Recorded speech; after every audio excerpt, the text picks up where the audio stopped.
اللهم إني أسألك علما نافعا.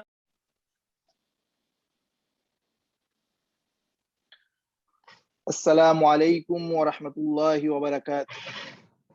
সবাইকে আমাদের প্রতি শুক্রবারের নিয়মিত অনুষ্ঠান আপনার দ্বীনি জিজ্ঞাসার পক্ষ থেকে শুভেচ্ছা জানাচ্ছি। আজকেও আমাদের প্রশ্নের উত্তর দেওয়ার জন্য উপস্থিত আছেন মক্কা উম্মুল কোরা ইউনিভার্সিটি থেকে শায়েখ সালাউদ্দিন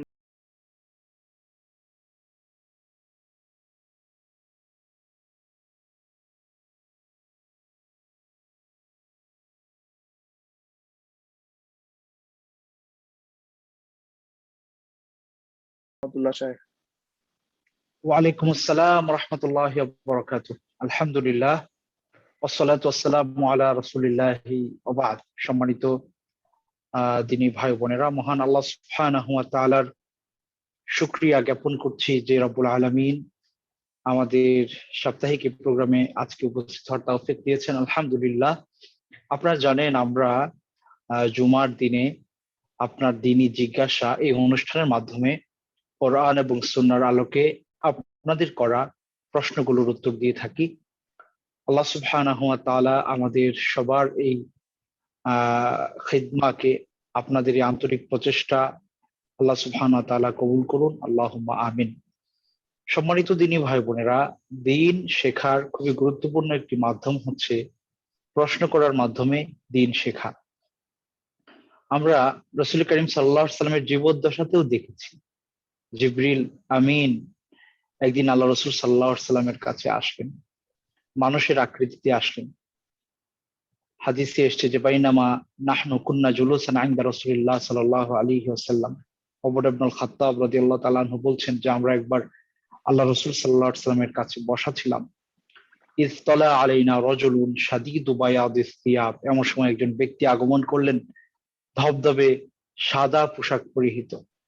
আরো লম্বা বর্ণনা এখানে আছে। সব মিলিয়ে তিনি এসে আল্লাহ রাসূল সাল্লাল্লাহু আলাইহি ওয়াসাল্লামকে অনেকগুলো প্রশ্ন করলেন। আল্লাহ রাসূল সাল্লাল্লাহু আলাইহি ওয়াসাল্লাম তার প্রশ্নের জবাব দিলেন। এরপর যখন যখন তিনি চলে গেলেন, আল্লাহ রাসূল সাল্লাল্লাহু আলাইহি ওয়াসাল্লাম সাহাবাদেরকে জিজ্ঞেস করলেন, আতাদরুনা মানিস সাইল, তোমরা কি জানো? এই যে প্রশ্নকারী এসে জিজ্ঞেস করলেন, দ্বীনের নানান ইস্যু নিয়ে প্রশ্ন করলেন, তিনি কে? সাহাবায়ে কেরাম বলেন, আল্লাহু ওয়া রাসূলুহু আ'লাম, আল্লাহ এবং তার রাসূল ভালো জানেন। এরপরে আল্লাহ রাসূল সাল্লাল্লাহু আলাইহি ওয়াসাল্লাম বলেন, ফাইন্নাহু জিবরিল আতাকুম ইউআল্লিমুকুম দীনাকুম, তিনি হচ্ছেন জিবরিল আলাইহিস সালাতু ওয়াস সালাম, তিনি এসেছিলেন তোমাদেরকে তোমাদের দ্বীন শেখানোর জন্য। তো দ্বীন শেখানোর একটা হচ্ছে যে প্রশ্নগুলো তিনি জিজ্ঞেস করেছিলেন, ইসলাম কি, ঈমান কি, তারপরে ইহসান কি, কবরের কি বলে যে কিয়ামত কবে সংঘটিত হবে, এই সংক্রান্ত বিষয়ে উনি জিজ্ঞেস করেছেন, যেগুলো দ্বীনের মৌলিক কিছু বিষয়। তো এটা একদিক থেকে দ্বীন শেখা, মানে দ্বীনের মৌলিক বিষয়গুলো শেখার দিকে গুরুত্ব দেওয়া হয়েছে। আরেকটা দিক হচ্ছে যে প্রশ্নোত্তরের মাধ্যমে শেখার একটা পদ্ধতি আমরা এখান থেকে পাই। তো এই চিন্তা থেকেই কিন্তু আমরা প্রশ্নোত্তরটাকে প্রিফার করি। তো আজকেও আমরা উপস্থিত হয়েছি, আশা করি আপনারা আপনাদের প্রশ্নগুলো পাঠাবেন ইনশাআল্লাহ। জি, প্রথম প্রশ্ন ফারিহা আলম প্রশ্ন করেছেন, আসসালামু আলাইকুম, কোরআনে নামাজ ও কিয়াম ও যাকাত দেওয়ার কথা বলা ছিল, কিন্তু আমি ভুলে কাউকে বলি, যদি বলি কোরআনে নামাজ পড়া ও যাকাত দেওয়ার কথা বলা আছে, তাহলে কি আমি যাকে বলেছি তার আর আমার ইমানের কোনো ক্ষতি হবে? আপনি কি প্রশ্নটা বুঝতে পেরেছেন জাহিদ ভাই? অনেকেই বলে যে কোরআন শরীফে নামাজের কথা বলা নাই বা জাকাতের কথা ওই কয় রাকাত আচ্ছা, আছে বা কত ওয়াক্ত এরকম বলে। যদি কেউ না জেনে ভুলে বলে যে কোরআনে বলা নাই বা বলা আছে, এরকম আন্তাজে বলে, আচ্ছা। বইলা যদি উনি বুঝতে পারে ভুল, তাহলে কি তার ইমানের কোনো ক্ষতি হবে কিনা? আশা করি ইমানে কোনো ক্ষতি হবে না। মানে বিষয়টা হয়েছে কি, পবিত্র কোরআনে আল্লাহ সুবহানাহু ওয়া তাআলা অসংখ্য জায়গায় আকিমুস সালাহ ওয়া আতুজ যাকাত, তোমরা সালাহ কায়েম করো, যাকাত দাও, এই অব্লিগেশনের যে বাণী সেটা তিনি জানিয়েছেন। তার ওয়ার্ডার আমরা শুনেছি, আল্লাহ সুবহানাহু ওয়া তাআলা কোরআনে বলেছেন। আর রাসূল করিম সাল্লাল্লাহু আলাইহি সাল্লাম সেই ওয়ার্ডার বাস্তবায়ন করে দেখিয়ে গেছেন। সুতরাং কোরআন এবং হাদিস উভয়টা মিলিয়ে কিন্তু যাবতীয় ইবাদাতের ওয়ার্ডার এবং কি বলে এটা বাস্তবায়নের চিত্র, দুইটা কোরআন এবং সুন্নাহ থেকেই নিতে হবে। শুধুমাত্র কোরআনে সবকিছু থাকবে, মানে সবকিছু থাকবে বলতে ইন ডিটেইলস, কত রাকাত সালাত, কোন মানে রাকাতে কি বলতে হবে, রুকুতে কি বলতে হবে, সিজদায় কি বলতে হবে, এই বিষয়গুলো কোরআনে একেবারে মানে ডিটেইলস নাই। কিন্তু কোরআনের ব্যাখ্যা তো হচ্ছে হাদিস। সুতরাং কোরআনের ব্যাখ্যা হাদিস থেকেই নিতে হবে। তো এখন কেউ যদি বলে যে কোরআনে নাই, এটা ভুল। মানে সলাতের কথা, জাকাতের কথা কোরআনে নাই, এটা যদি বলে ভুল। আবার কেউ যদি বলে যে কোরআনে ইন ডিটেলস সব কিছু বলা আছে, এটাও আরেক দিক থেকে মানে সঠিক না। তো এই হলো বিষয়। কেউ যদি ভুলে বলে ফেলে, আল্লাহ তাকে ক্ষমা করবেন ইনশাআল্লাহ। সাকিব আল হাসান প্রশ্ন করেছেন, আমরা যখন জামাতে নামাজ আদায় করি তখন ইমাম সাহেব যখন রুকুতে যান তখন আমার সূরা ফাতিহা শেষ হয় না। এমত অবস্থায় সূরা ফাতিহা অসম্পূর্ণ রেখে কি রুকুতে যাব? আবার এমনও হয় আমার তাশাহুদ শেষ হওয়ার আগে ইমাম দাঁড়িয়ে যান, এমত অবস্থায় আমার করণীয় কি? জি সম্মানিত ভাই, এক্ষেত্রে নিয়ম হচ্ছে ইন্নামা জুইলাল ইমামু লিয়ুতাম্মা বিহ। হাদিসে আল্লাহ রাসূল সাল্লাল্লাহু আলাইহি ওয়াসাল্লাম বলেছেন যে ইমামকে নিয়োগ করা হয় এই জন্যই যে তার অনুসরণ করতে হবে, তার অনুসরণ করা ফরজ। এখন ইমাম যদি আল্লাহু আকবার বলেন এবং রুকুতে চলে যান, এই অবস্থায় আপনার দায়িত্ব হবে রুকুতে চলে যাওয়া। অর্থাৎ ইমাম সাহেব আল্লাহু আকবার বলা শেষ এবং তার রুকুতে যাওয়াও শেষ, এটা যখন আপনি কনফার্ম হলেন, তখন আপনি আর দাঁড়িয়ে থাকতে পারবেন না, আপনাকে রুকুতে চলে যেতে হবে। আপনার কিরাতের অবস্থা যাই থাকুক না কেন। অনুরূপ ভাবে তাশাহুদের ক্ষেত্রে একই কথা, আপনি পড়ার চেষ্টা করবেন। ইমাম সাহেব যদি দাঁড়িয়ে যান, তখন আপনার বসে থাকার কোনো সুযোগ নাই। জি। আরিফ আহমেদ ভাই প্রশ্ন করেছেন, বাবা মারা গেলে কি করণীয়? সম্মানিত ভাই, বাবা বা মা মারা যদি যায় কারোর, রাহিমাহুমুল্লাহ, তাদের সবচেয়ে বড় করণীয় হচ্ছে নিজেকে সেই যাত্রার জন্য প্রস্তুত করা। এটা সবচেয়ে বড় করণীয় বাবা মায়ের জন্য, শুধু আপনার জন্য না, বরং এটা বাবা মায়ের জন্যই করণীয়। যে সকল কাজ আছে তার মধ্যে অন্যতম হচ্ছে আপনি নিজে একজন নেককার মানুষ হবেন, আপনি নিজে একজন জান্নাত উপযোগী মুমিন হওয়ার চেষ্টা করবেন। এতে করে আপনার বাবা মাও কিন্তু আপনার যাবতীয় আমলের সম্পূর্ণ সওয়াবের একটা অংশ তারা পাবেন।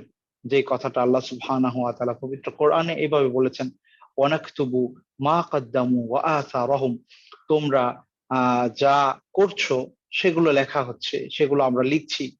তোমরা যা পাঠিয়ে দিয়েছো, যে সকল ইবাদাত করেছো দুনিয়ায়, এবং তোমাদের আসার, তোমাদের ফুটপ্রিন্টস গুলো লিখছি আমরা। তো ফুটপ্রিন্টস কি? বাবা মা চলে যাওয়ার পর তাদের সন্তানেরা তাদের পদচিহ্ন, তাদের যাবতীয় আমলের সওয়াব তাদের বাবা মায়েরা পাবেন। সুতরাং বাবা বা মায়ের মৃত্যুর পর সর্বপ্রথম করণীয় হচ্ছে আপনি নিজে একজন নেককার মানুষ হবে। 2 নাম্বার হচ্ছে আল্লাহ রাসূল সাল্লাল্লাহু আলাইহি ওয়াসাল্লামের সেই বিখ্যাত হাদিস, আও ওয়ালাদিন সালিহিন ইয়াদউ লাহ, ওই নেক সন্তান যে ওই ব্যক্তির জন্য দোয়া করে। সুতরাং আপনি আপনার বাবা এবং মায়ের জন্য দোয়া করুন, তাদের মৃত্যুর পর আল্লাহ যেন তাদেরকে ক্ষমা করেন, তাদের কবরে শাস্তি না দেন, তাদেরকে জান্নাতবাসী করেন। যত রকমের দোয়া আছে, রব্বির হামহুমা কামা রব্বায়ানি সগীরা থেকে শুরু করে আপনার মনে যত বাসনা আছে আল্লাহকে আপনার বাবা মায়ের জন্য বলবেন। সবচেয়ে বড় কথা, আল্লাহ যেন তাদেরকে ক্ষমা করে জান্নাতবাসী করেন। এর দোয়া সবসময় করতে হবে। আমরা বাবা মা মারা গেলে বাৎসরিক অনুষ্ঠান করে থাকি, বাৎসরিক শোক দিবস পালন করে থাকি, ওই একদিনই সন্তানেরা বাবা মাকে স্মরণ করে। না, এই আনুষ্ঠানিকতার কোনো প্রয়োজন নাই, এটা সুন্নাহ নয়। সুন্নাহ হচ্ছে বাবা মা মৃত্যুর পরে সর্বাবস্থায় যখনই তাদের কথা মনে হবে এবং যখনই আপনি আল্লাহর কাছে দোয়া করবেন, তাদের কথাগুলো স্মরণে এনে তাদের জন্য দোয়া করা। নিজে প্রথমে বলেছি, নিজে একজন নেক বান্দা হওয়া, ভালো আমল করা, এর অংশ আপনার বাবা মা পাবে। 2 নাম্বার হচ্ছে তাদের জন্য বেশ পরিমাণে দোয়া করা। 3 নাম্বার হচ্ছে তাদের কবর জিয়ারত করা। তাদের কবর জিয়ারত করা তাদের অধিকারের অংশ। এরপরে হচ্ছে আপনার তাদের জন্য দান সাদাকা করা, যদি সুযোগ থাকে, আপনার সামর্থ্য থাকে, তাদের পক্ষে দান সাদাকা করা। এরপরে হচ্ছে কাজ, তারা যদি এটা আরো আগেরই কাজ, তাদের মৃত্যুর পরে তারা যদি কোনো ঋণ রেখে যান, তাহলে কিন্তু তাদের ঋণ পরিশোধ করার দায়িত্ব আপনার উপরে আসে। এজ এ কি বলবো, আপনার সান, বা আপনি তার বাবার সন্তান হিসেবে, আপনি আপনার বাবার সন্তান হিসেবে, ছেলে হোক বা মেয়ে হোক, তার যে ঋণ রয়ে গেছে যদি থাকে, সেই ঋণ পরিশোধ করা। এর পাশাপাশি যদি তারা হজ বা উমরার নিয়ত করেছিলেন, করতে পারেন নাই, সুযোগ থাকলে সেটা তাদের পক্ষ থেকে বদলি আদায় করা। তো এই বিষয়গুলো আছে আর কি। আল্লাহ সুবহানাহু ওয়া তাআলা আমাদের সবাইকে বাবা মায়ের মৃত্যুর পরেও তাদের জন্য কিছু করার তৌফিক দান করুন। আরেকটা লাস্ট কথা হচ্ছে, তাদের আত্মীয় স্বজন যারা ছিলেন, তাদের বন্ধু বান্ধব, তাদের প্রিয়জন যারা ছিলেন, তাদের সাথে ভালো আচরণ করা, তাদের প্রতি ইহসান করা, তাদের খোঁজ খবর নেওয়া, এটাও বাবা মায়ের মানে মৃত্যুর পরে বাবা মায়ের প্রতি যে দায়িত্ব আছে তার অন্তর্ভুক্ত। জি মোহতারাম। জাযাকুমুল্লাহু খাইরান। ঈদুল হাসান ভাই প্রশ্ন করেছেন, বিবাহিত কারো যদি একাধিকবার ঈমান ভেঙে যায় এবং তওবা করে ফিরে আসে, তার পুনরায় বিয়ে পড়ানো লাগবে কিনা? ধরুন 10-20 বার যদি এমন হয়। সুবহানাল্লাহ ওয়া বিহামদি। কেউ যদি এমন কোনো কাজ করে যে কারণে তার আপনার ঈমান ভেঙে গেছে বা নষ্ট হয়েছে, এই অবস্থায় তিনি যদি তাওবা করে আল্লাহ সুবহানাহু ওয়া তাআলার কাছে ফিরে আসেন, আশা করি তার বিবাহ এক্ষেত্রে নষ্ট হবে না।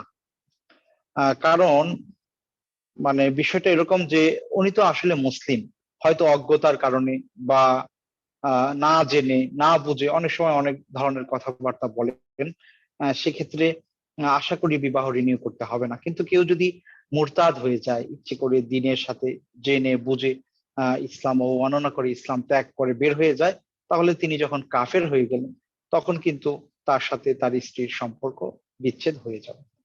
বা এই হলো বিষয়। বারাকাল্লাহ ফিক।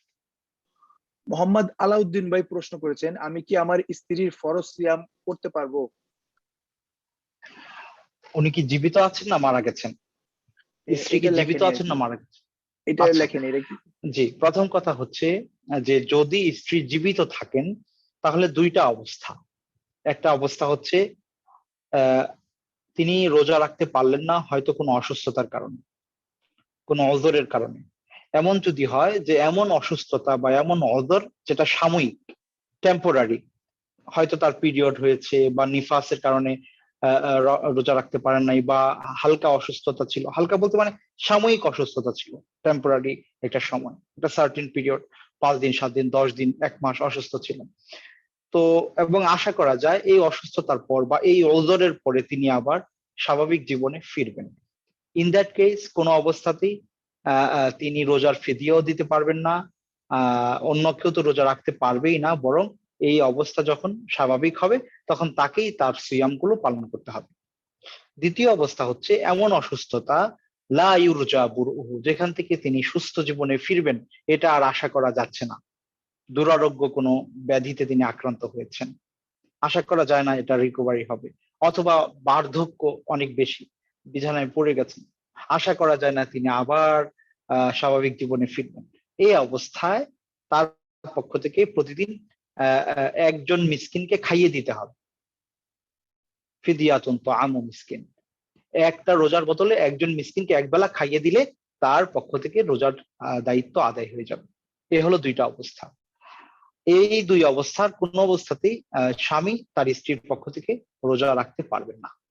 এখন এমন যদি হয় যে রোজা তার উপরে ফরজ ছিল, তিনি মারা গেছেন, হ্যাঁ তিনি মারা গেছেন, মারা যাওয়ার পরে একটি হাদিসে আছে আল্লাহ রাসূল সাল্লাল্লাহু আলাইহি ওয়াসাল্লাম বলেছেন, মান মাতা ওয়া আলাইহি সিয়াম সামা আনহু ওয়ালিয়ুহ, যে ব্যক্তি মারা গেল এবং তার উপরে কিছু রোজা ছিল, হয়তো মানতের অথবা ফরজও হতে পারে, তাহলে তার অভিভাবকদের পক্ষ থেকে কেউ সেই রোজা রেখে দিবে।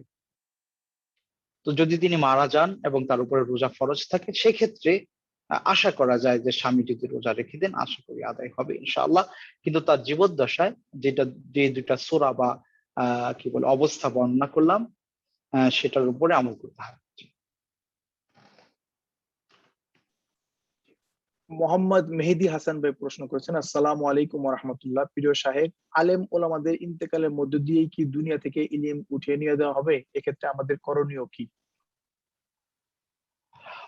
সম্মানিত ভাই, সুন্দর প্রশ্ন করেছেন। আসলে আল্লাহ রাসূল সাল্লাল্লাহু আলাইহি ওয়াসাল্লামের একটি হাদিস এরকম আছে যে ইন্নাল্লাহা লা ইয়াকবিদুল ইলম ইনতিজাআন ওয়ালাকিন ইয়াকবিদুল ইলম বিকবদিল উলামা, যে আল্লাহ সুবহানাহু ওয়া তাআলা একবারেই জ্ঞানকে উঠিয়ে নিয়ে যাবেন, ব্যাপারটা এরকম না, বরং আলেমদেরকে উঠিয়ে নেওয়ার মাধ্যমে তিনি আস্তে আস্তে জ্ঞানকে খেয়ে নেবেন। হাত্তা ইযা লাম ইয়াবকা আলিমান, এমনকি এমন অবস্থা তৈরি হবে যে দুনিয়াতে কোনো আলেম থাকবেন না। ইত্তাখাযান নাসু রুউসান জুহালা, মানুষ কি করবে? মানুষ জাহেলদেরকে তারা তাদের নেতা হিসেবে গ্রহণ করবে।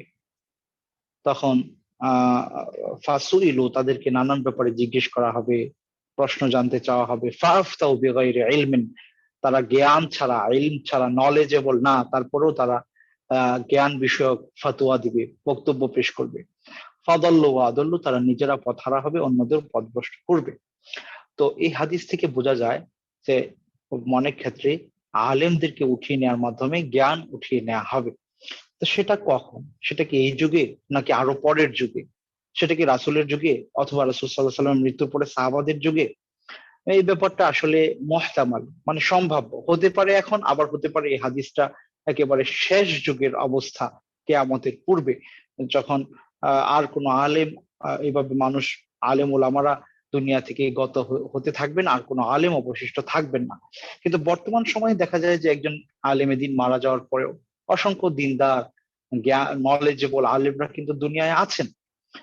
সুতরাং এটা বর্তমান সময়ের জন্যই প্রযোজ্য হাদিস, এভাবে মানে ঠিক বলা যাবে কিনা জানি না, তবে এরকম একটি হাদিস রয়েছে।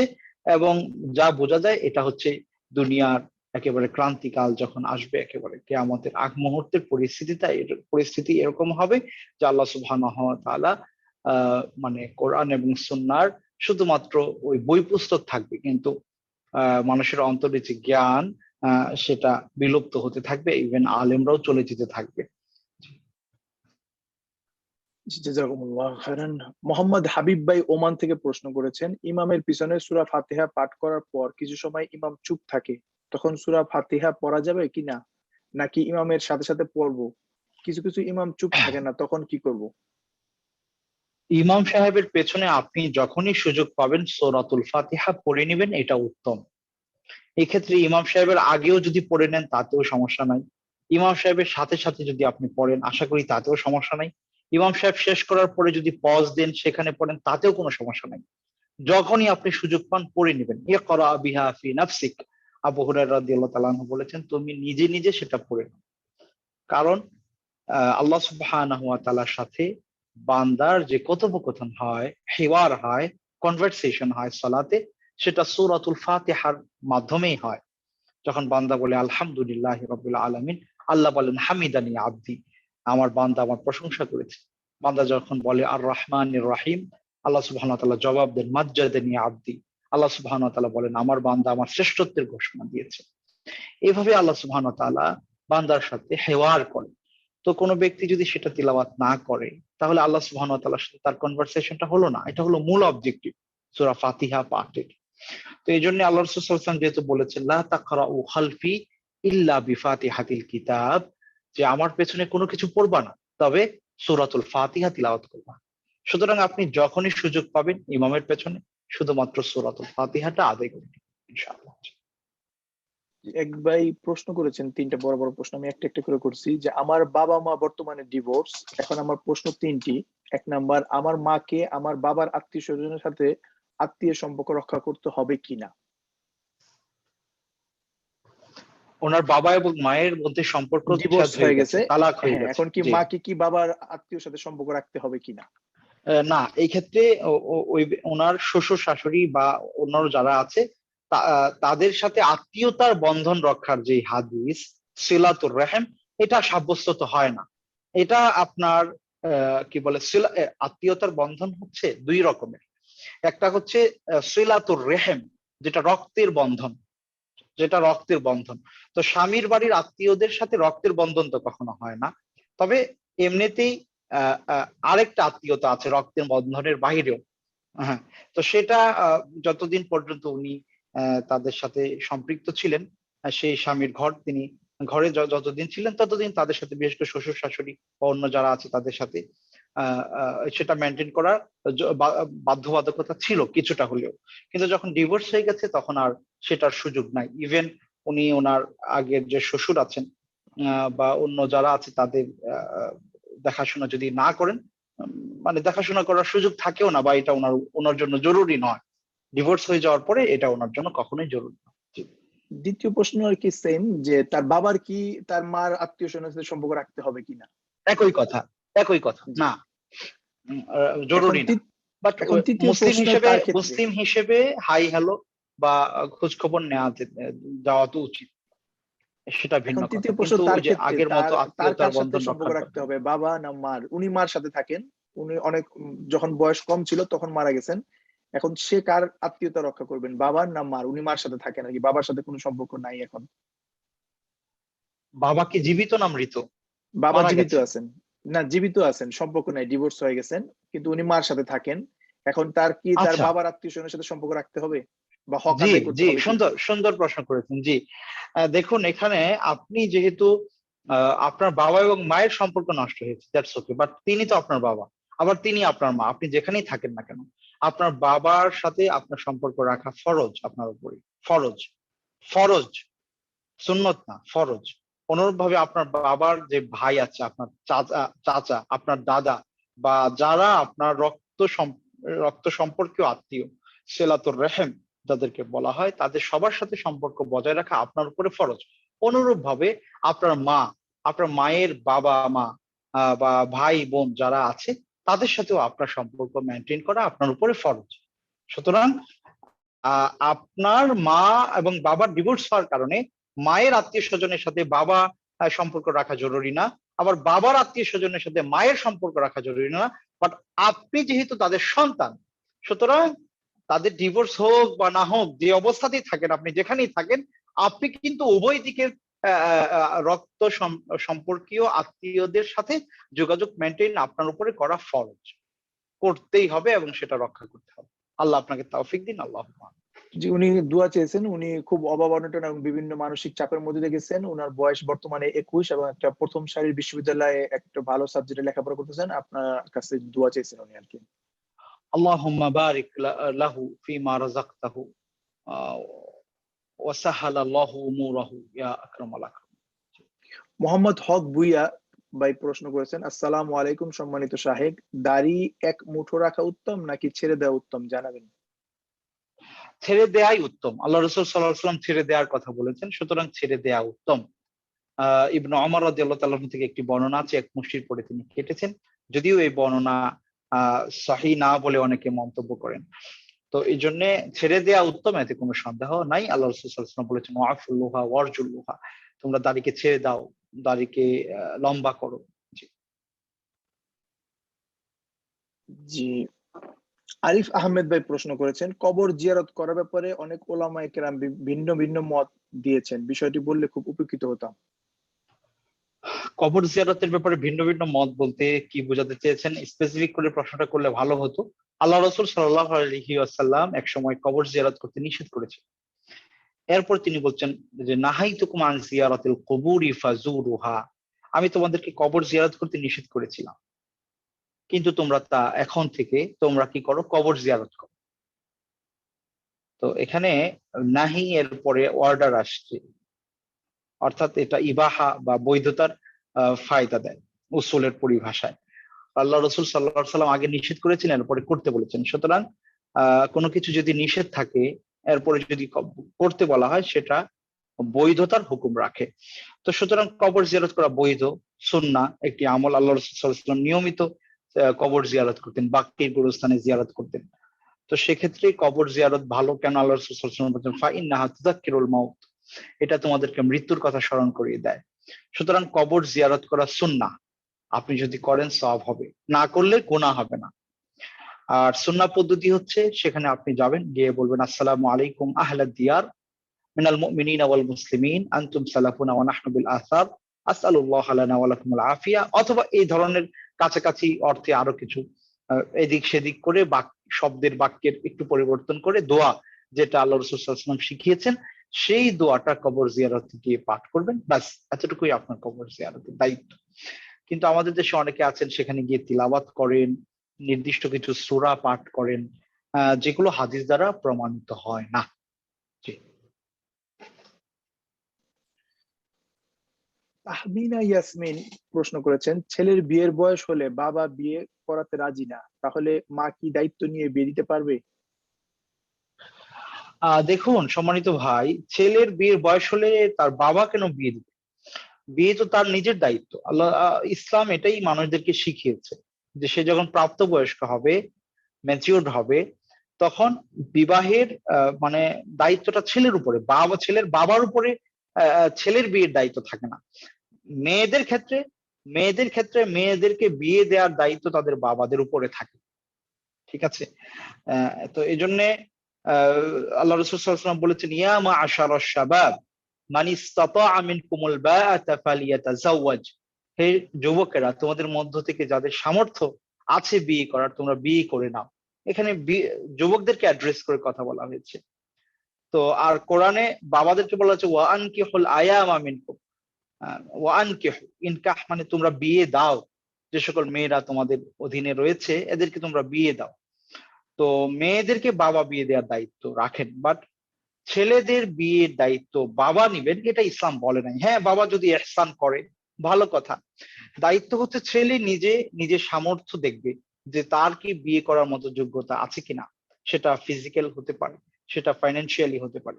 উভয় দিক থেকে যদি তিনি যোগ্য হন তখন তিনি চাইলে বিয়ে করতে পারেন। হ্যাঁ, বাবাকে ছাড়া বিয়ে করবে না, বাবাকে সাথে রেখে, বাবাকে জানিয়ে, বাবাকে সাথে রেখে, মাকে সাথে রেখে, আত্মীয় স্বজনদেরকে সাথে রেখেই বিয়ে শাদী করবে।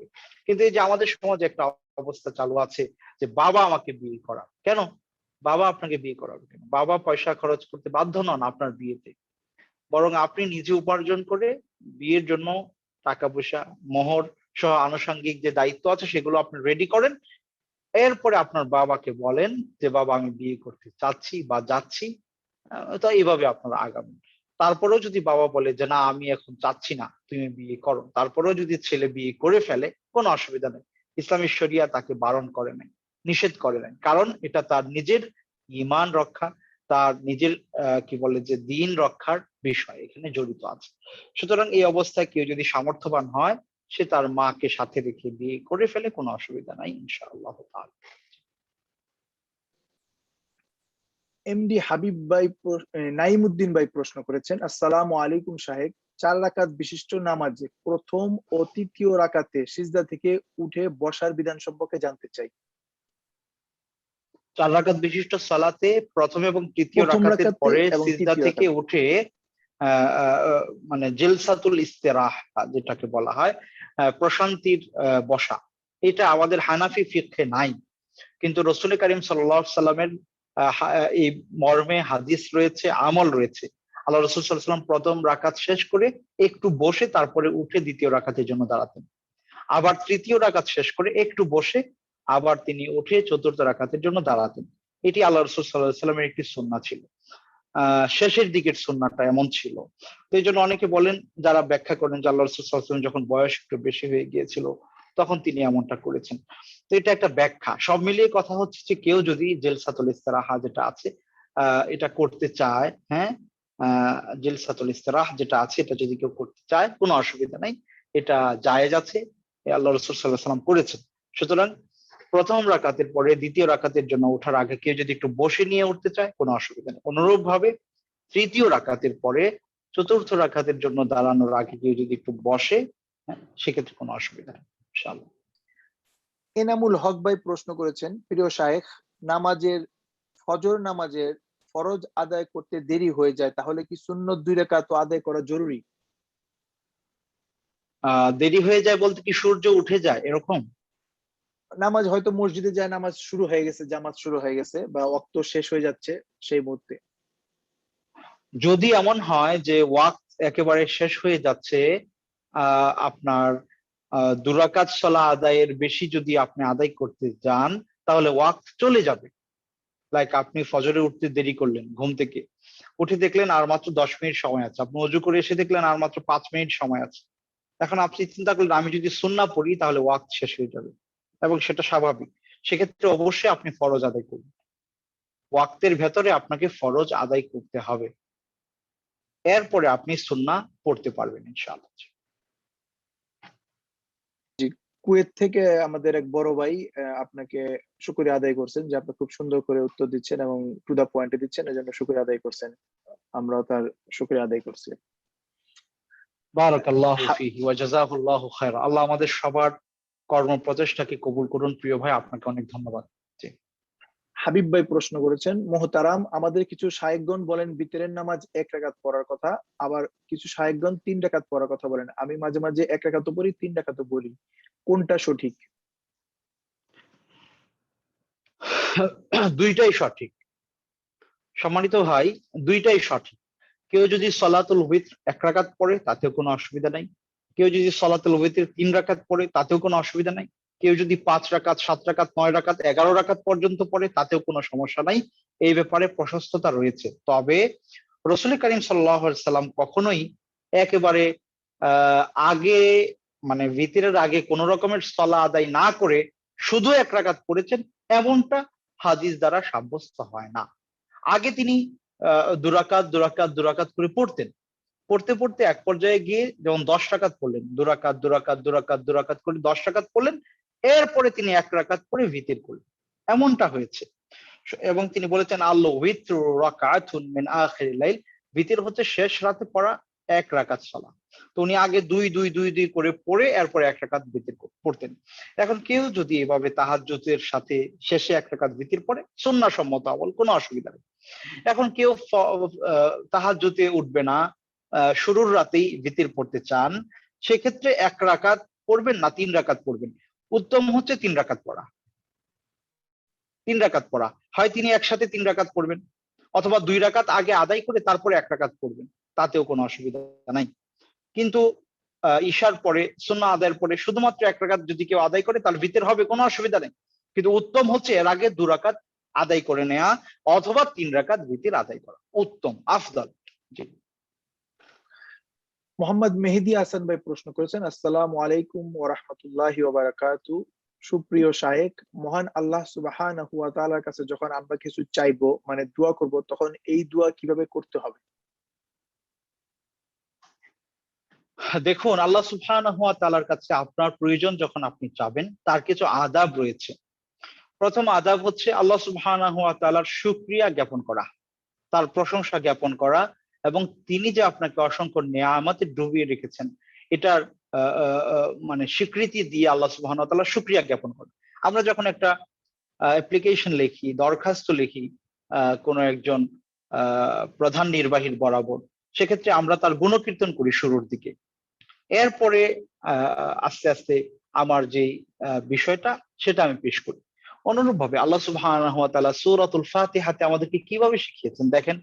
শুরুতে বলেছেন আলহামদুলিল্লাহি রাব্বিল আলামিন, সমস্ত প্রশংসা সে আল্লাহর, যিনি গোটা ইউনিভার্সের একমাত্র একচ্ছত্র অধিপতি। তাহলে এখানে আল্লাহ সুবহানাহু ওয়া তাআলার মহত্ব এবং তার শ্রেষ্ঠত্বের মানে ঘোষণা দেওয়ার সাথে সাথে তার প্রশংসা করা হচ্ছে। তার মালিকানা, তার বড়ত্ব, সারা দুনিয়ার মালিক যে একমাত্র তিনি, এই স্বীকৃতি দেওয়া হচ্ছে। তো দোয়া করার আগে আপনি আল্লাহ সুবহানাহু ওয়া তাআলার এই রুবুবিয়াতের, আল্লাহ যে সবকিছুর একচ্ছত্র মালিক, এটার ঘোষণা দেওয়ার পাশাপাশি তার প্রশংসা করুন, 1 নাম্বার দায়িত্ব। 2 নাম্বার হচ্ছে আপনি আল্লাহ রাসূল সাল্লাল্লাহু আলাইহি সাল্লামের ওসিলায়, তার মাধ্যমে এই দিন আমরা পেয়েছি, আমি আপনি আমরা সবাই। এই কোরআন রাসূল সাল্লাল্লাহু আলাইহি ওয়াসাল্লামের উপরে নাজিল হয়েছে, তিনি বহু কষ্টে এই দিন মানুষের কাছে পৌঁছিয়েছেন।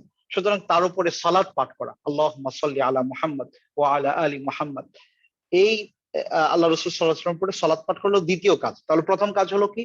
আল্লাহর প্রশংসা করা, হামদ এবং সানা পাঠ করা। 2 নাম্বার হচ্ছে আল্লাহ রাসূল সাল্লাল্লাহু আলাইহি ওয়াসাল্লামের উপর দুরূদ পাঠ করা, 2টা আদব। 3 নাম্বার হচ্ছে ওয়াস্তাঈনু বিস-সাবরি ওয়াস-সালাহ, তোমরা সালাতের মাধ্যমে আল্লাহর কাছে সাহায্য চাও। আবার বিভিন্ন হাদিসে এসেছে আল্লাহ রাসূল সাল্লাল্লাহু আলাইহি ওয়াসাল্লাম নানান সময়ে মানে এমন কিছু হাদিসের বর্ণনা তিনি করে গেছেন যেগুলো প্রমাণ করে ভালো আমল করে আল্লাহর কাছে সেটাকে ওয়াসিলা বানিয়ে দোয়া করা। সেটা সালাত হতে পারে, সেটা সিয়াম হতে পারে, সেটা দান সাদাকা হতে পারে, সেটা মানুষকে সহায়তা হতে পারে। আমরা জানি গুহাবাসী 3 জন ব্যক্তি, তারা একটা গুহায় আটকে পড়েছিল, তখন তারা বলেছিল ইন্নাহু লা ইয়ানজু মিনকুম আহাদুন ইল্লা আন তাদউল্লাহা বিসালিহি আমালিকুম, এখান থেকে তোমরা ততক্ষণ মুক্ত হতে পারবা না যতক্ষণ পর্যন্ত তোমরা তোমাদের নেক আমলগুলোকে মেনশন করে আল্লাহর কাছে এগুলোকে ওয়াসিলা বানিয়ে দোয়া না করবা। তখন তারা 3 জন 3টা স্পেসিফিক আমলকে পেশ করে দোয়া করেছিলেন, আল্লাহ সুবহানাহু ওয়া তাআলা তাদেরকে সেই গুহার মুখ বন্ধ হয়ে গিয়েছিল, সেখান থেকে মুক্তি দিয়েছিলেন। তাহলে 3 নাম্বার আদব হচ্ছে এই যে আপনি কোনো একটা ভালো আমল করবেন, ভালো একটা কাজ করবেন এবং সেই কাজের ওয়াসিলায় আল্লাহ সুবহানাহু ওয়া তাআলাকে বলবেন, আল্লাহ আমি এটা করেছি তোমার জন্য, তুমি এটার ওয়াসিলায় আমাকে এই জিনিসটা দান করো। এরপরে হচ্ছে আরেকটা আদব হচ্ছে যে ওয়ালিল্লাহিল আসমাউল হুসনা ফাদউহু বিহা, আল্লাহ সুবহানাহু ওয়া তাআলার অসংখ্য সুন্দর সুন্দর নাম রয়েছে, তোমরা সেই নাম দিয়ে আল্লাহকে ডাকো। আপনি রিজিক চাচ্ছেন, বলেন হে আল্লাহ আপনি তো রাজ্জাক, আপনার রাজ্জাক এই নামের ওয়াসিলায় আমাকে আপনি রিজিক দেন। আপনি তো ওয়াহাব, আপনি দাতা, আপনার এই ওয়াহাব নামের ওয়াসিলায় আমাকে এই জিনিসটা দান করে।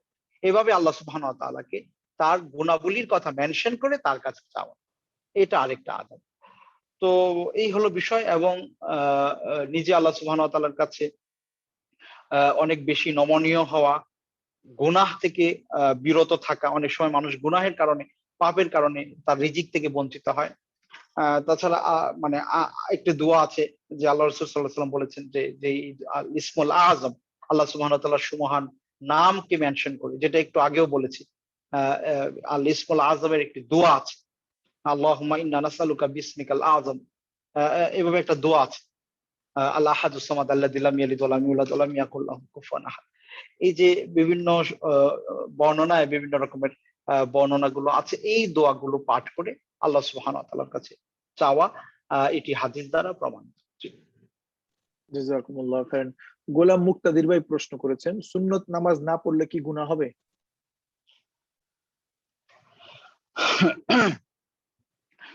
গোলাম মুক্তাদির ভাই, বারাকাল্লাহু ফিক, সুন্নাত যদি কেউ আদায় না করে তার গুনাহ হবে কিনা, এটার উত্তরটা আমি এভাবে দিব যে তিনি গুনাহগার হবেন এটা আমরা বলতে পারবো না, তবে তিনি ক্ষতিগ্রস্ত হতে পারেন। তিনি গুনাহগার হবেন এটা আমরা স্পষ্ট করে বলছি না, কারণ এই ব্যাপারে স্পষ্ট কথা হাদিসে আসে নাই যে গুনাহগার হবে। তবে তিনি ক্ষতিগ্রস্ত হতে পারেন। কিভাবে ক্ষতিগ্রস্ত হতে পারেন? দেখুন, কিয়ামতের দিন আউয়ালু মা ইউহাসাবু বিহিল আবদু ইয়াউমাল কিয়ামাতি সালাত, কিয়ামতের দিন সর্বপ্রথম আপনার আমার সালাতের হিসেব নেওয়া হবে। ফাইন সালাহাত সালাহা সাইরু আমালু, যদি সালাতের হিসেবটা ঠিকঠাক হয় বাকি হিসেব ঠিক হবে, আর যদি সালাতের হিসেবে গন্ডগোল হয় ঝামেলা হয়ে যাবে। যখন সালাতের হিসেব মানে ফরজ সালাতের হিসেব দিতে গিয়ে যখন আল্লাহ সুবহানাহু ওয়া তাআলা দেখবেন যে সেখানে গ্যাপস আছে, কেমন গ্যাপস? আপনি ধরেন 4 রাকাত সালাতে দাঁড়ালেন, আপনার কনসেন্ট্রেশন, মনোযোগ, হুদুরুল কলব, অন্তরের উপস্থিতি, মনোযোগ কতক্ষণ আপনি ধরে রাখতে পারেন? অনেকে দেখা যায় যে 5 মিনিটের সালাতে 3 মিনিটই মনোযোগ বাহিরে ছিল, কারো 4 মিনিটই বাহিরে ছিল, কারো হয়তো 2 মিনিট বাহিরে ছিল, 3 মিনিট ভেতরে ছিল, এই সংখ্যাটা কম। তো এই যে মানে ল্যাকিংস গুলো হচ্ছে, এগুলো কিভাবে পূর্ণ হবে? এগুলো পূর্ণ হবে, আল্লাহ সুবহানাহু ওয়া তাআলা বলেন উনজুর হাল লিল আবদি মিনাত তাতাওয়াত, দেখো তো আমার বান্দার অতিরিক্ত সুন্নত নফল কোন আমল আছে কিনা, যদি থাকে এই সুন্নত নফল দিয়ে এই ফরজের গ্যাপস গুলো পূর্ণ করা হবে। এখন আপনি যদি সুন্নত আদায় না করেন, তো ফরজে তো গ্যাপস হচ্ছে, এটা অস্বীকারের কোনো সুযোগ নাই। আপনি যতই না চান এই গ্যাপ গুলো হয়ে যাচ্ছে, কমতি হচ্ছে। তো এই কমতি গুলো আপনি কিয়ামতের দিন কি দিয়ে পূর্ণ করবেন? আপনি যদি সুন্নাহ আদায় না করেন, আপনি যদি নফল আদায় না করেন, এই জন্য ক্ষতিগ্রস্ত হওয়ার সম্ভাবনা রয়েছে। কিন্তু আপনি গুনাহগার হবেন এমনটা আমরা বলছি না। কেন বলছি না? কারণ আল্লাহ রাসূল সাল্লাল্লাহু আলাইহি সাল্লামের কাছে একদিন এক ব্যক্তি আসলেন, যা আরাবিয়ুন ইলা নবী সাল্লাল্লাহু আলাইহি ওয়াসাল্লাম, একজন বেদুইন এসে বললেন, ইয়া রাসূলুল্লাহ, ইসলাম আল্লাহ সুবহানাহু ওয়া তাআলা আমার জন্য কি ফরজ করেছে, সালাত আমার জন্য কতটুকু ফরজ? মাযা ফারাদাল্লাহু আলাইনা মিনাস সালাওয়াত, সালাতের মধ্য থেকে আমার উপরে অব্লিগেশন কতটুকু আছে, যেটার জন্য আমি রেসপন্সিবল ফর দ্যাট। আল্লাহ রাসূল সাল্লাল্লাহু আলাইহি ওয়াসাল্লাম বলেন, খামসু সালাওয়াতিন ফিল ইয়াউমি ওয়াল লাইলা, দিনে এবং রাতে 5 ওয়াক্ত সালাত। সাহাবী জিজ্ঞেস করলেন, হাল আলাইয়া গায়রু, আমার কি এটার বাহিরে আরো কোনো দায়িত্ব আছে আদায় করার মতো? আল্লাহ রাসূল সাল্লাল্লাহু আলাইহি ওয়াসাল্লাম বলেন, লা ইল্লা আন তাতাওয়া, নাই, তবে তুমি যদি অতিরিক্ত করতে চাও সেটা তোমার জন্য ভালো।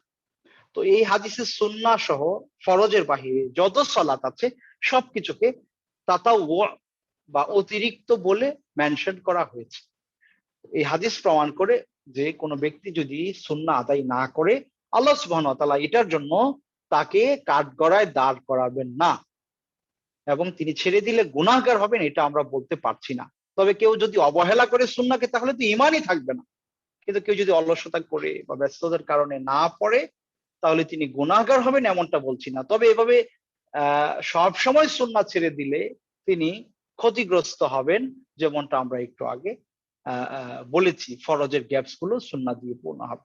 একটা এক্সাম্পল দিলে বিষয়টা আরো আপনারা বুঝবেন। যেমন ধরেন আলা সাবিলিল মিসাল, ফর এক্সাম্পল আপনি বাংলাদেশে ধরেন বিকাশ অ্যাপ্লিকেশনে একটা অ্যাপ্লিকেশন আছে।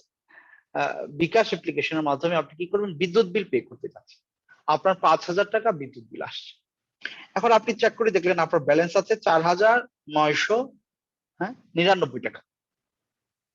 এখন আপনি যেদিন বিল পে করতে গেলেন ওই দিন হচ্ছে বিল পে করার সর্বশেষ দিন ধরেন সাপোজ। তো এখন আপনি যদি হাজারো বার ট্রাই করেন এই অ্যাপ্লিকেশনে যে আপনি বিদ্যুৎ বিলটা পে করবেন, ইজ ইট পসিবল যে সে আপনার কাছ থেকে বিদ্যুৎ বিল কেটে নিবে? 4,999 টাকা আপনার ব্যালেন্সে আছে, কিন্তু বিদ্যুৎ বিল হচ্ছে 5,000 টাকা। পারবেন না, কিন্তু কখনোই এখানে বিদ্যুৎ বিল আপনি পে করতে পারছেন না।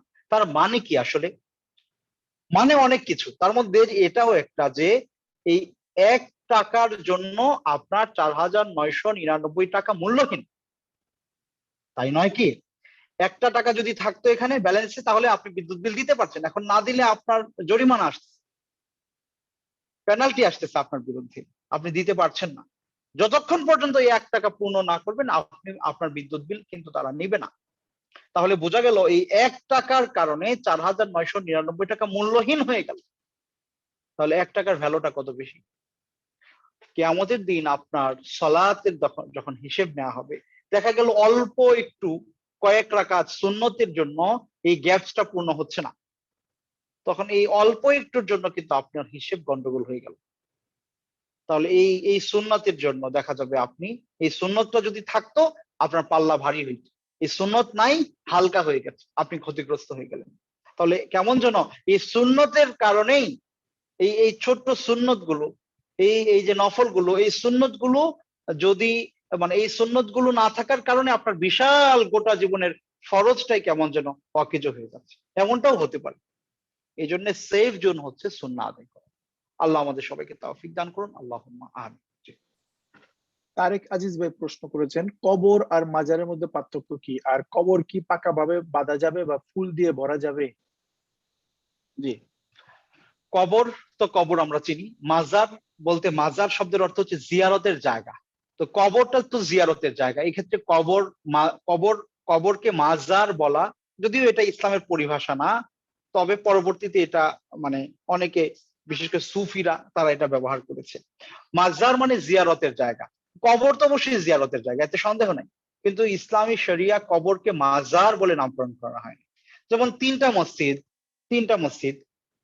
মসজিদুল হারাম, মসজিদুল নববী এবং মসজিদুল আকসা প্যালেস্টাইনের। তো মক্কা, মদিনা এবং প্যালেস্টাইনের এই তিনটা মসজিদে লা তুশাদ্দুর রিহালু ইল্লা ইলা সালাসাতি মাসাজিদ, এই তিনটা মসজিদ ছাড়া অন্য কোথাও সফরের জন্য রওনা হওয়া নিষেধ, ইবাদতের সফর চলবে না। তাহলে এই তিনটা তো জিয়ারতের জায়গা, মানে অবশ্যই। তাহলে এখন কি এই তিনটাকে আমি বলতে পারবো মাজার? মসজিদুল হারামকে মাজার বলতে পারবো? মসজিদুল নববীকে মাজার বলতে পারবো? মসজিদুল আকসা মাজার বলতে পারবো না, কারণ ইসলামী শরীয়ত এটাকে একটা পরিভাষা দিয়েছে। সেটা কি? সেটা হচ্ছে আল মসজিদ।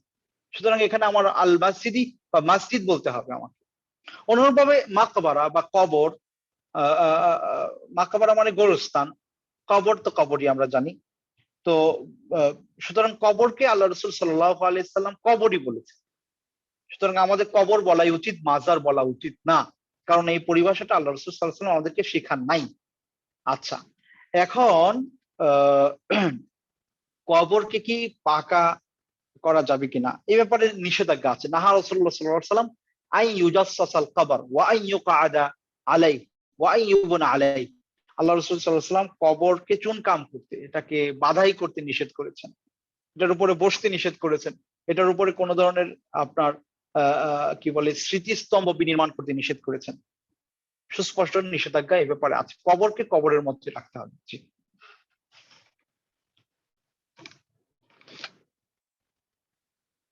জি মোহতারাম। ও সরি, আমার মাইকটা মিউট ছিল। মোহাম্মদ সেলিমউদ্দিন ভাই প্রশ্ন করেছেন, আসসালামু আলাইকুম ওয়া রাহমাতুল্লাহ, হঠাৎ অসুস্থ হয়ে আশুরার নফল রোজা ভাঙতে হয়েছে, এখন কি পরবর্তীতে তা কাজা করতে হবে? সম্মানিত ভাই, যদি নফল সিয়াম আপনি রাখেন এবং কোনো কারণে ভাঙতে হয়, সেটার জন্য আবার নতুন মানে আরেকটা সিয়াম আপনাকে পালন করতে হবে এমনটা জরুরি নয়। হ্যাঁ, আপনি যদি পালন করেন সেটা ভালো, কিন্তু এটা ইটস নট অব্লিগেটরি যে আপনাকে আরেকটা রোজা রাখতেই হবে। তবে আপনি যেহেতু নিয়ত করেছিলেন, ওমান হাম্মা বিহাসানাতিন ফালাম ইয়ামালহা কাতাবাহা আল্লাহু লাহু ইনদাহু হাসানাতান কামিলা, আমরা এটা বলতে পারি আল্লাহ রাসূল সাল্লাল্লাহু আলাইহি ওয়াসাল্লাম বলেছেন, কোন ব্যক্তি যদি ভালো কাজের চিন্তা করে কিন্তু কোনো কারণে সেটা ফুলফিল করতে নাও পারে, আল্লাহ সুবহানাহু ওয়া তাআলা তার আমলনামায় পরিপূর্ণ সওয়াব লিখে দিবেন বিইذنিল্লাহি তাআলা। রাকিবুর রাজ্জাক পার্থ ভাই প্রশ্ন করেছেন, আসসালামু আলাইকুম ওয়া রাহমাতুল্লাহ শায়েখ, আমি আলহামদুলিল্লাহ দিনের উপর আছি এবং দাড়িও বড় করেছি, কিন্তু সামনে আমার সেনাবাহিনীতে যাওয়ার পরীক্ষা। আর্মির পরীক্ষায় ক্লিন শেভ করে যেতে হয় এবং 3 বছরের ট্রেনিং এও ক্লিন শেভ রাখতে হয়।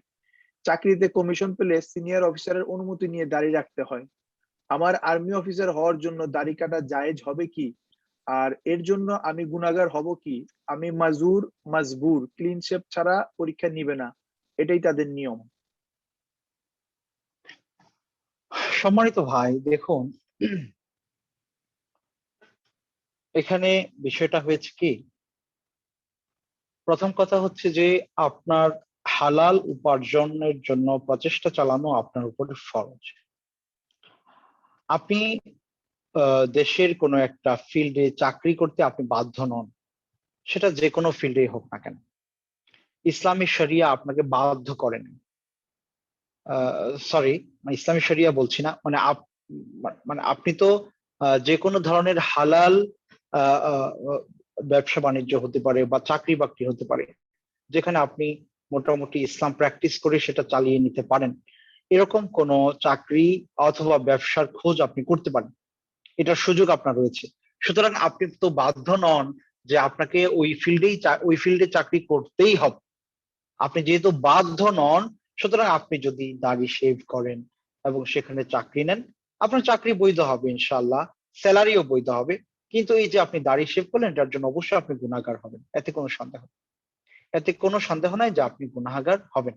আল্লাহ আপনার জন্য সহজ করুন, আমরা দোয়া করি, আল্লাহ আপনাকে হেফাজত করুন, আল্লাহুম্মা আমিন।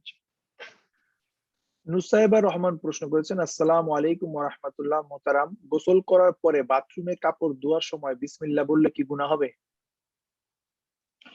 দেখুন, যেহেতু আমাদের ওয়াশরুম গুলো একটা দরজার ভেতরেই ওয়াশরুম এবং টয়লেট অ্যাটাচ থাকে, এই ক্ষেত্রে যেহেতু দরজা একটা, এই জন্য অনেক বা অধিকাংশ বিদ্বানরাই বলেন এই সবটাই টয়লেটের হুকুম রাখে। সুতরাং সেখানে বিসমিল্লাহ না বলা উচিত, আল্লাহর নাম সেখানে না নেওয়া উচিত। প্রবেশ করার আগে বিসমিল্লাহ আল্লাহুম্মা ইন্নী আউযু বিকা মিনাল খুবুসি ওয়াল খাবাইস এটা বলে আপনি প্রবেশ করবেন, সেখানে আপনি বিসমিল্লাহ বলবেন না। ভুলক্রমে যদি হয়ে যায়, অবশ্যই আল্লাহ সুবহানাহু ওয়া তাআলা ক্ষমা করবেন ইনশাআল্লাহ। আবু ইউসুফ ভাই প্রশ্ন করেছেন, আসসালামু আলাইকুম ওয়া রাহমাতুল্লাহি ওয়া বারাকাতুহু শায়েখ, আমাদের সমাজে দেখা যায় রাস্তার উপরে বাড়ি তৈরির সিমেন্ট বালি পাথর মাখানো হয়, দেখা যায় অর্ধেক কিংবা অর্ধেকের বেশি অংশ জুড়ে রাস্তা ব্যবহার করে, এক্ষেত্রে অনেক পথচারীর অসুবিধা হয়, এক্ষেত্রে ইসলাম কি বলে? দেখুন, খুবই গুরুত্বপূর্ণ একটি বিষয়। অনেক সময় দেখা যায় যে একজন ব্যক্তি, আরবিতে একটা কথা আছে যে হুররিয়াতুকা তাওয়াক্কাফু ইনদা হুররিয়াতিল আখারিন, আপনার স্বাধীনতাটা অন্যদের কাছে পরাধীন। আসলেই তাই। তো আপনি আপনার মতো করে আপনার ঘর নির্মাণ করছেন, এক্ষেত্রে অবশ্যই অন্যের ক্ষতি হচ্ছে কিনা, অন্যের অসুবিধা হচ্ছে কিনা, এই দিকটা অবশ্যই দেখা উচিত। যদি এমন হয় যে আপনার বাড়ি নির্মাণে আপনার নিজের জায়গা আছে, সেখানে আপনার এই বাড়ি নির্মাণের জন্য যে প্রস্তুতির মূলক যে কাজগুলো আছে সেগুলো ওখানে সম্পাদন করা যাবে, তাহলে অবশ্যই সেটা রাস্তায় নিয়ে যাওয়া আপনার জন্য বৈধ না।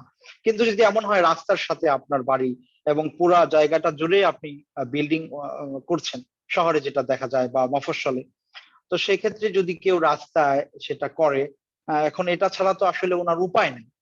যদিও মানুষের কষ্ট হচ্ছে, সাময়িকভাবে কষ্ট হচ্ছে, যেমন অনেক সময় জোরে জোরে আওয়াজ হয়, এখন এই আওয়াজ করা ছাড়া তো বিল্ডিং হবে না, তাই না? এখন অন্যরা তো কষ্ট পাচ্ছে, ডানে বায়ে সামনে পেছনে যে বাসা বাড়িগুলো আছে ওখানে মানুষেরা কষ্ট পাচ্ছে, তো এখন ওনার কি গুনাহ হবে? না, আশা করি গুনাহ হবে না ইনশাআল্লাহ। উনি তো এই জায়গায় বাধ্য, এতটুকু না হলে ওনার বাড়িই হবে না। তো এই এতটুকু সহযোগিতা যারা আশেপাশের আছে প্রতিবেশী, তাদের এতটুকু সবর করা উচিত, তাকে সাপোর্ট করা উচিত, তার সহযোগিতা মনোভাব তার সামনে পেশ করা উচিত। আর তারও উচিত যত তাড়াতাড়ি সম্ভব, যদি সেটা 5 দিনে সম্ভব হয়, উনি যেন 10 দিন সেটা ডিলে না করেন, এই ব্যাপারগুলো তাকে খেয়াল রাখতে হবে। অর্থাৎ উভয় পক্ষের একটা কি বলে যে সহমর্মিতার জায়গা এখানে রাখা উচিত।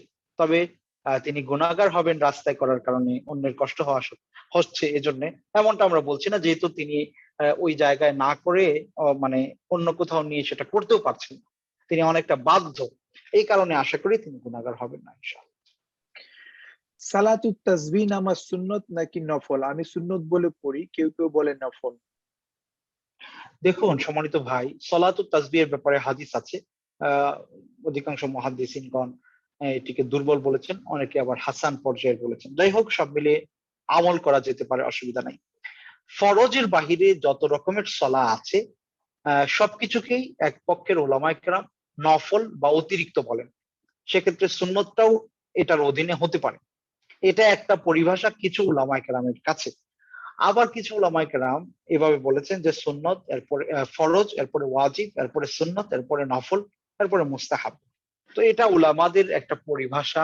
ওনারা আল্লাহ রাসূল সাল্লাল্লাহু আলাইহি ওয়াসাল্লাম আমলগুলোর ক্ষেত্রে যেটাকে বেশি গুরুত্ব দিয়েছেন, এটাকে তারা একটু গুরুত্ব দিয়ে মানে যেটা ফরজের বাহিরে, যেটাকে আল্লাহ রাসূল সাল্লাল্লাহু আলাইহি ওয়াসাল্লাম অনেক বেশি গুরুত্ব দিয়েছেন, এটাকে ওনারা ওয়াজিব বলেছেন। যেমন আপনার সলাতুল ভিতর, যেটাকে তার চেয়ে একটু কম গুরুত্ব দিয়ে নিয়মিত পড়তেন, মানে ওইটার মতো অত গুরুত্ব নিয়ে কথা বলা হয় নাই, শুধু ফজিলতের কথা বলা হয়েছে, কিন্তু সবসময় আল্লাহ রাসূল করতেন। যেমন 12 রাকাত সুন্নত নামাজ, যেটা 5 ওয়াক্ত সালাতের আগে বা পরে আছে। এরপরে আর বাকি যেগুলো আছে আল্লাহ রাসূল সাল্লাল্লাহু আলাইহি ওয়াসাল্লাম কখনো পড়তেন, কখনো ছাড়তেন, এগুলোকে উলামায়ে কেরাম নফল বা অতিরিক্ত বলেন। তো সলাতুত তাসবিহের ব্যাপারটা, এটা নফল যদি কেউ বলে কোনো অসুবিধা নেই, যদি কেউ সুন্নাহ বলে হতে পারে ইনশাআল্লাহ। কোন পীরের নামের শেষে কি সাল্লাল্লাহু আলাইহি ওয়াসাল্লাম পড়া যাবে? দেখুন সাল্লাল্লাহু আলাইহি ওয়াসাল্লাম এটি মানে আমরা কিন্তু সাহাবাদের ক্ষেত্রেও বলি না। সাহাবাদের ক্ষেত্রে আমরা কি বলি? রাদিয়াল্লাহু তাআলা আনহুম। তো সাল্লাল্লাহু আলাইহি ওয়াসাল্লাম কারোর জন্য সালাতের দোয়া করা, এটি আল্লাহ রাসূল সাল্লাল্লাহু আলাইহি সাল্লামের জন্য আমরা করে থাকি। এখন এই সেন্স থেকে যে উনি ওয়ারাসাতুল আম্বিয়া বা নবীর ঘনিষ্ঠজন, কাছের জন, এই জন্য সাল্লাল্লাহু আলাইহি সাল্লাম, এই সেন্স থেকে এইভাবে এটাকে লালন করা আমি মনে করি জায়েজ হবে না। আল্লাহ আমাদের হেফাজত করুন। শাকপুর জামান ভাই প্রশ্ন করেছেন, আসসালামু আলাইকুম শায়েখ, যারা আল্লাহ সর্বত্র বিরাজমান এমন আকীদা পোষণ করে তারা কি তাকফীর যোগ্য? দেখুন, যারা আল্লাহ সুবহানাহু ওয়া তাআলা সর্বত্র বিরাজমান, এই কথাটা যারা বলেন তাদের সাথে কথা বলা দরকার, যে এটা দ্বারা ওনারা কি বোঝান।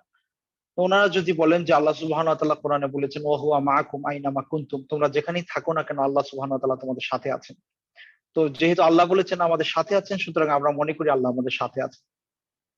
তো যেহেতু আল্লাহ বলেছেন, সুতরাং আমরা এটা মনে করি। এবং এখন কথা হচ্ছে যে আল্লাহ সুবহানাহু ওয়া তাআলা তার অস্তিত্বগতভাবে আমাদের সাথে রয়েছেন, এইভাবে যদি কেউ বলে তখন আমরা বলবো যে এটা ভুল কথা। কারণ হাদিসে অস্তিত্বগতভাবে এই কথাটা বলা নয়, বরং বলা হচ্ছে আর রহমান ও আলাল আরশ ইস্তাওয়া, রহমান আরশের উপরে সমুন্নত আছে। বরং এভাবে যদি কেউ বলে যে তিনি আরশের উপরে সমুন্নত আছেন, তার জ্ঞান, তার ক্ষমতা, তার কুদরত সবকিছু সারা জগৎ জুড়ে কি বলে যে মানে সারা জগতে এটা ছড়িয়ে আছে এবং সারা জগৎ সেটা বেষ্টন করে আছে, সর্বত্রই বিরাজমান, তাহলে কোনো অসুবিধা নেই। কিন্তু কেউ যদি আল্লাহ সুবহানাহু ওয়া তাআলা অস্তিত্বগত ভাবে সর্বত্র বিরাজমান বলেন, আমরা বলবো এটা তার ভুল কথা। কারণ এইভাবে হাদিসে বলা, কোরআনে বা হাদিসে বলা হয় না। ঠিক। কিন্তু এটার জন্য কাউকে কাফের মনে করা বা কাফের ফতোয়া দেয়া, এই দায়িত্ব আমাদের না। বিজ্ঞ উলামায়ে কেরাম তাদের সাথে বসবেন, কথা বলবেন, এরপরে তারা সেটা সিদ্ধান্ত জানাবেন। সাইদা সিমু প্রশ্ন করেছেন, আসসালামু আলাইকুম, হায়েজ অবস্থায় নামাজ ছাড়া সেজদা দেওয়া মানে মনের শান্তির জন্য যাবে কিনা? দেখুন, এই প্রশ্নটা সম্ভবত আগে একটা ইতে আসছিল, সেদিন আমরা উত্তর দিতে পারি নাই। যদি কেউ আপনার তিলাওয়াতের সিজদা দেয়, তিলাওয়াতের সিজদা পিরিয়ড অবস্থায় দেয়া যাবে না, কারণ তিলাওয়াতের সিজদাটা সালাতের সিজদার মতোই।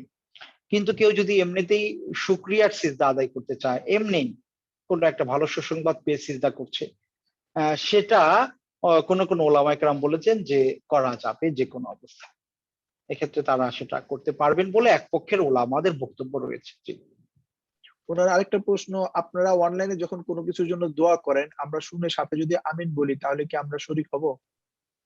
ইনশাআল্লাহ, জি। যে কোনো ভালো কাজের জন্য আপনি যেখানে থেকেই, যে অবস্থায় থেকেই আপনি সাপোর্ট করবেন, অবশ্যই আদাল্লু আলাল খাইরি কাফাইলিহি, যে ব্যক্তি ভালো কোনো কাজের প্রতি মানুষকে নির্দেশনা দিল অথবা দাম সহযোগিতা করলো বা সাথে থাকলো, অবশ্যই তিনি সেটার সেই কল্যাণে তিনি অংশীদার হবেন বিইذনিল্লাহি তাআলা। সাদরুল আলম ভাই প্রশ্ন করেছেন, লাশের খাটিয়া বহন করে 40 কদম যাওয়া ও 10 কদম পর পর খাটিয়া বহনকারীর স্থান পরিবর্তন করা শরীয়ত সম্মত কিনা? এই ধরনের কোন আমল রাসূল করিম সাল্লাল্লাহু আলাইহি ওয়াসাল্লাম অথবা ওনার সাহাবায়ে কেরাম করেছেন বলে আমরা জানি না। সুতরাং যারা এটা করেন তাদেরকে জিজ্ঞেস করা দরকার, এই যে আপনারা আমলটা করছেন, এটা কি হাদিস দ্বারা প্রমাণিত? যদি বলে হ্যাঁ প্রমাণিত, বলবো হাতু বুরহানাকুম, আপনারা দলিলটা উপস্থাপন করেন। যদি দেখি আল্লাহ রাসূল সাল্লাল্লাহু আলাইহি ওয়াসাল্লাম বা সাহাবায়ে কেরাম এমনটা করেছেন, আমরা পাই নাই এমনটা করেছেন বলে, তো তারা যদি পেয়ে থাকে এবং হাদিস দেখাতে পারে এবং হাদিসটা যদি বিশুদ্ধ সনদে প্রমাণিত হয়, আমরা আমল করতে পারি। কিন্তু যদি সেটা প্রমাণিত না হয়, আমরা বলবো এই ধরনের আমল ইসলামে পরিত্যাজ্য, মাতরুক, মারদুদ, বিদআহ। আল্লাহ আমাদের হেফাজত করুন, আল্লাহুম্মা আমিন। সাকিব আল হাসান ভাই প্রশ্ন করেছেন, আসসালামু আলাইকুম, নাপাক কাপড় পরিধানত অবস্থায় ওযু করে নামাজে দাঁড়ানোর আগে পবিত্র কাপড় পরিধান করে নামাজ আদায় করা যাবে কি? এক্ষেত্রে নাপাক জি, কাপড় পরিধানত অবস্থায় পবিত্রতা অর্জন করতে হবে। বুঝতে পারছি।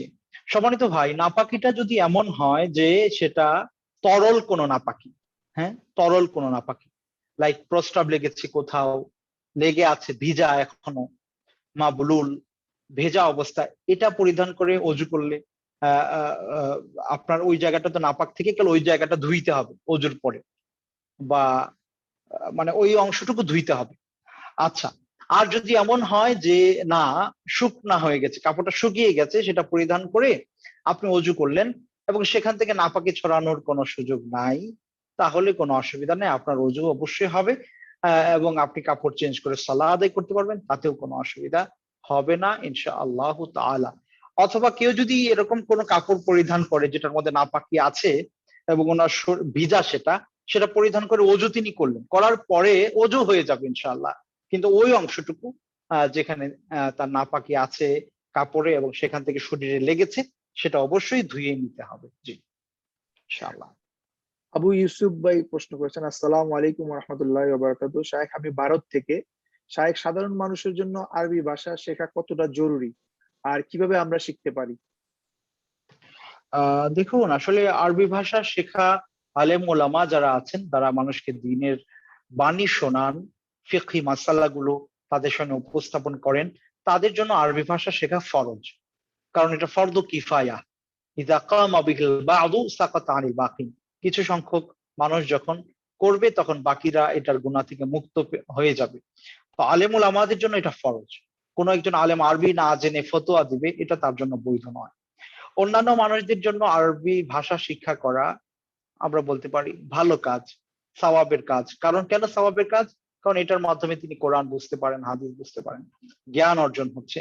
সুতরাং তাদের জন্য এটা আবশ্যক নয়। তবে একটা কথা কি, দেখবেন অনেক সময় যে আপনার ধরেন কোন একজন ব্যক্তি ইঞ্জিনিয়ার, তিনি একটা বাড়ি বিনির্মাণ করবেন। এখন তিনি এত ভালো একটা বাড়ি বানাতে যাচ্ছেন যেখানে তার পড়াশোনাটা চলবে না, মানে ওনার যতটুকু শিক্ষাগত যোগ্যতা, এই যোগ্যতা দিয়ে এই মানের বাড়ি তিনি বানাতে পারেন না, বা ওই যোগ্যতা তার নাই। তিনি আরেকজনকে হায়ার করে আনলেন তার একটা বাড়ি বিনির্মাণ করে দেওয়ার জন্য। খেয়াল করে দেখেন, উনি নিজে কিন্তু ইঞ্জিনিয়ার। এখন ওই যে ভদ্রলোক যিনি বাহির থেকে আসলেন বা তাকে হায়ার করে আনা হলো, তিনি যখন তাকে নির্দেশনাগুলো দিবেন, বাড়ি বানানোর বিষয়টা শেয়ার করবেন, তখন উনি যতটুকু এই বাড়ি বানানোর ইস্যুটা বুঝবে, আমি বা আপনি এরকম একজনকে হায়ার করে এনে বাড়ি বানানোর জন্য যদি দায়িত্ব দিই, আমাকে অন্ধভাবে বুঝতে হবে, আমাকে অন্ধভাবে তার কথা মানতে হবে। কিন্তু উনি যেহেতু এই ব্যাপারে কিছুটা পড়াশোনা বা ভালো পড়াশোনা মোটামুটি আছে, যদিও ওই লোকের মতো অতটা উচ্চ পড়াশোনা না, তারপরেও কিন্তু ওনার নির্দেশনাগুলো তিনি বুঝে বুঝে আমল করতে পারছেন। নিজের নির্দেশনাগুলো বুঝে বুঝে উনি ওনার ঘরটা নির্মাণের জন্য জিনিসপত্র কেনাকাটা থেকে শুরু করে যা কিছু হোক, উনি মানে কি বলবো, বাসিরায়ের সাথে, অর্থাৎ বুঝ সহকারে আলাদা একটা প্রশান্তি নিয়ে উনি এটা পারছেন। বাট আমি বা আপনি হলে সেটা কিন্তু পারছি, অন্ধভাবে আমাকে করতে হচ্ছে। তো আমি যেটা বোঝাতে চাচ্ছি, আপনি যদি কোরআন এবং সুন্নাহ মোটামুটি স্টাডি করার মতো যোগ্যতা তৈরি করেন আরবি ভাষা শেখার মাধ্যমে, তখন আলেম উলামারা যখন কথা বলবে, ফতোয়া দিবে, আপনি আলাদা একটা ফ্লেভার সেখানে খুঁজে পাবেন। কোন একজন আলেম একটা দলিল উপস্থাপন করলেন, আপনি নিজে যখন ওই দলিলটা অর্থ করতে পারবেন বা বুঝবেন, তখন আপনি যে আলাদা একটা মজা পাবেন কথাটা শুনে, এটা অন্য মানুষ যিনি আরবি বোঝে না তিনি পাবেন। এই জন্য নিঃসন্দেহে এটা ভালো কাজ। আরবি ভাষা শেখার জন্য সবচেয়ে ভালো পদ্ধতি হচ্ছে যে কোনো একজন উস্তাদের শরণাপন্ন হওয়া। এর পাশাপাশি ইউটিউবেও এখন অনেক কোর্স বা অনেক ধরনের দুরুসের সুযোগ আছে, সেগুলো ফলো করা। তবে সর্বোত্তম হচ্ছে কোনো একজন শিক্ষককে ফলো করা এবং তার সাথে থেকে শেখা। কোনো প্রতিষ্ঠানে হলে সেটা আরো ভালো। আল্লাহ আমাদের সবাইকে তৌফিক দান করুন। আল্লাহুম্মা আমিন। আর কতটা প্রশ্ন নিতে পারবে শাইখ? শেষ করতে পারেন আজকে ইনশাআল্লাহ। আচ্ছা, অসংখ্য প্রশ্ন আসছে। আমি সবার কাছে অপারগতা প্রকাশ করছি যে আমাদেরও সময় লিমিট আছে, শাইখও ব্যস্ত, সব প্রশ্ন সবসময় নেওয়া সম্ভব হয় না। আর আমরা চেষ্টা করি সবগুলো প্রশ্ন রাখতে। আমরা যে প্রশ্নগুলো আপনারা করছেন, অসংখ্য প্রশ্ন, সবগুলো রাইখা পরবর্তীতে যখন নাকি একটু কম প্রশ্ন থাকে তখন ওগুলোকে আমরা কভার করার চেষ্টা করি।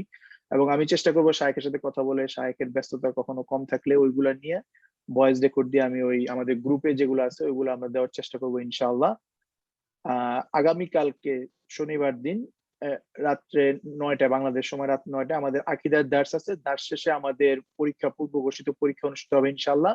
যারা অংশগ্রহণ করবেন এবং সর্বোচ্চ মার্কস পাবেন তাদের জন্য পুরস্কার আছে। এবং রবিবার দিন আমাদের ফিকার দার্স আছে রাত্রে 9টায়। সবাইকে এই প্রোগ্রামগুলোতে আসার জন্য অনুরোধ জানাচ্ছি এবং অন্যদেরকে আসার জন্য উৎসাহ দেওয়ার জন্য অনুরোধ জানাচ্ছি। শাইখকে আবারও জাযাকুমুল্লাহু খায়রান সময় দেওয়ার জন্য। আল্লাহ আপনার নেক হায়াত দারাজ করুক এবং আপনার ইলমের মধ্যে আরো বরকত আমিন দান ওয়া করুক। বারাকাল্লাহু ফিক ওয়া জাযাকুমুল্লাহু খায়রান। আসসালামু আলাইকুম ওয়া রাহমাতুল্লাহি ওয়া বারাকাতুহু। ওয়া আলাইকুম। اللهم إني أسألك علما نافعا